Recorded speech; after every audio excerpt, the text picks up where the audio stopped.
Hi, welcome. On this video, I'd like to take a few minutes to discuss the issue of how it is that everything filters through relationally, just like a star collapsing in on itself, and where light doesn't even escape its pull.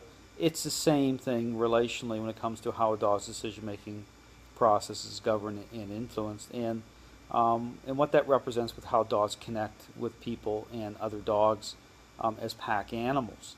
This is why it can be very difficult for people to figure out why it is that, for example, one person will be successful with using a certain approach, methods, techniques, and devices, whereas another person using the exact same approach, methods, techniques, and devices will not be successful, and the ability to understand why it is, what's really happening beyond just appearances.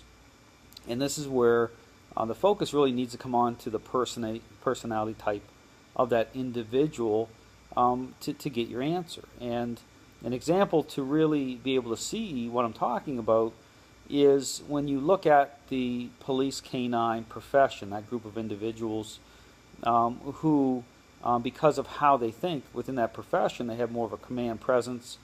They're going to be successful regardless of the type of ideology, methodology that they're using, incorporating within their training, because of their personality types that profession represents. Therefore, the personality type of the person supersedes or overrides whatever ideology is in the mix. However, typically, when you think a certain way, you're going to do certain things. Your way of thinking is going to align also. However, again, if you talk about or look at what I'm talking about in the context of filtering, everything filters through, that's true. However, one of the issues that's really deceiving for people is this thing about motives. When you're just looking at the picture itself through response, how when dogs are responding and going into various positions within the framework of this mainstream picture, the real problem there is assumptions that are being made based on that picture and applying it to the dog's state of mind, making assumptions that good things are happening or meaningful changes happening just because the dog goes into the various positions based on using certain motivating agents. And oftentimes that simply is not true. The dog could be continue to hold on to power, be objectifying, devaluing that dog owner, and the trainer and dog owners are completely deceived because they're giving it all a green light. If it looks good and it feels good, it must be good. That's kind of like the new standard right now, and that's a total deception. You have to go further than that. You have to ask the question, whether or not unwanted behavior is actually diminishing. And unfortunately, the real-world test isn't really being applied in these controlled environments.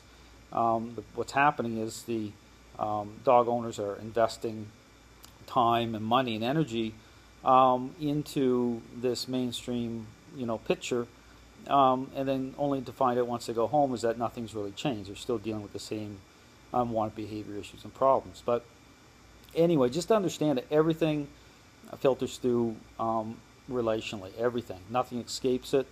If you want your answer as to why some people are successful while others fail, you just merely have to look beyond everything and look at the personality type of the person.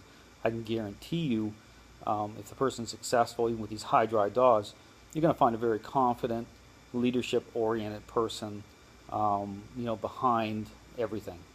So anyway, just something to consider and think about. If you have any questions about training, feel free to contact me. I'll be more than happy to answer your questions.